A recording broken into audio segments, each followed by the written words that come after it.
साथियों नमस्कार। 84 कोस ब्रज 84 कोस परिक्रमा के पहले पड़ाव पर हम लोग पहुँचे हैं आदि बद्री धाम।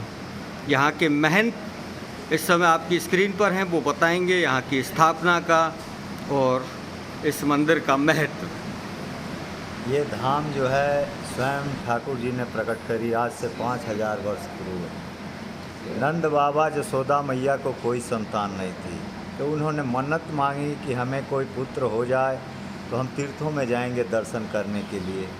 कारण कि पहले के ज़माने में तीर्थ करना सबसे कठिन कार्य होता था। पैदल जाना, तरह तरह के जंगली जीव, जंगल, पहाड़, पर्वत, बर्फ, यदा कदा ही लोग तीर्थ करके लौट पाते थे, अन्यथा नहीं लौट पाते थे। बहुत वर्ष बीत गए। जब वृद्धावस्था में आए तब जाके उन्हें कन्हैया की प्राप्ति हुई। और कन्हैया जब मिले तो तत्काल यात्रा नहीं कर पाए, कारण कि कंस के भेजे गए रोज़ नए नए उपद्रव होने लगे। फिर तो वो कहीं तीर्थ पे ना जा पाए। लेकिन जब ठाकुर जी कुछ बड़े हुए, कुछ शांति हुई, तो एक दिन तैयारी करने लगे कि तीर्थ कर लें। उम्र काफ़ी बीत गई, अब ना गए तो फिर कभी ना जा पाएंगे। एक दिन तीर्थों में जाने की तैयारी कर रहे थे। ठाकुर जी पूरे ब्रज 84 कोस में गोचारण करी है, लीला करी है। जब शाम को गए तो देखे ये लोग तैयार हो रहे हैं कहीं जाने की, तो बोले कि हम लोग जा रहे हैं तीर्थ करने के लिए, क्योंकि हमने बहुत वर्षों पहले मन्नत मांगी थी कि कोई संतान हो जाए तो तीर्थ करेंगे, आज तक नहीं जा पाए। ठाकुर जी ने कहा इस उम्र में तीर्थ करने मत जाओ, काफ़ी दुर्गम रास्ते हैं, पैदल चलना पड़ता है। ठाकुर जी ने उनकी भी परीक्षा ली, लेकिन उन्होंने अपना दृढ़ संकल्प इच्छा जाहिर की और बोले हम जरूर जाएंगे। तब ठाकुर जी ने कहा आप लोग भक्त हो, चाहोगे तो यहीं धाम आ जाएंगे दर्शन देने के लिए। नंद बाबा जसोदा मैया ने कहा अगर हमारे इच्छा से धाम आ जाए तो और बढ़िया है।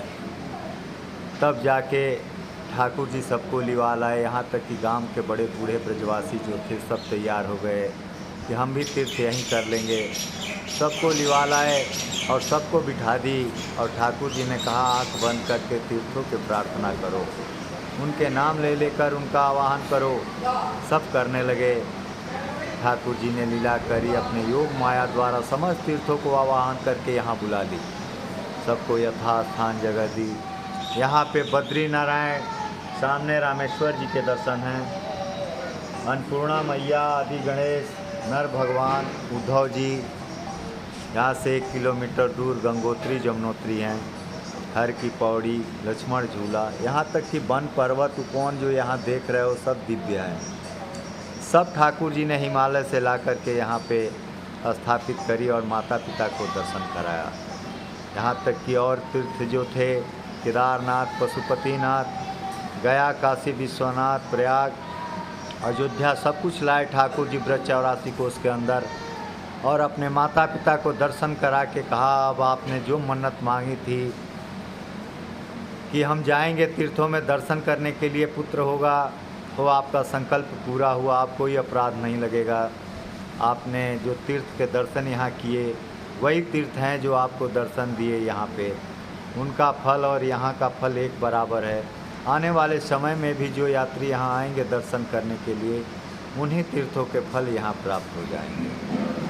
तो ये तीर्थ जो हैं वही तीर्थ धाम हैं जो और जगहों पे स्थापित हैं। स्वयं ठाकुर जी ने इन्हें प्रकट करी, इसलिए इनकी महिमा और ज़्यादा हैं। जितनी मूर्तियाँ आप सामने दर्शन कर रहे हो स्वयं में प्रकट हैं। ये किसी ने इन्हें नहीं बनाई, स्वयं प्रकट है। आज से 5000 वर्ष पूर्व एक ही पत्थर की शिला में सारी मूर्तियां हैं ये।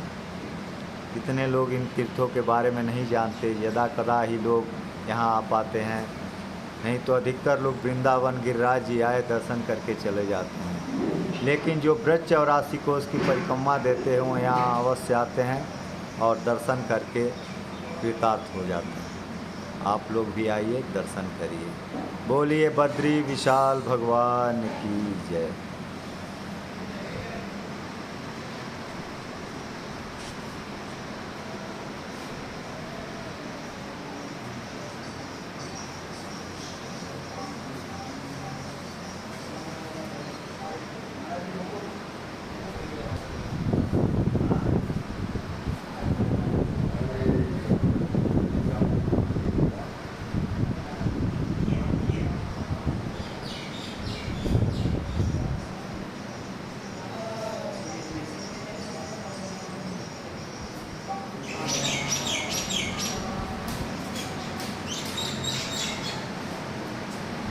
साथियों, आप सबका बहुत बहुत धन्यवाद, आभार, विनम्र नमस्कार। आपने कथा प्रसंग जानने के साथ ही आदि बद्री जो तीर्थ है डीग से करीब 20 किलोमीटर दूर, उसके दर्शन भी किए।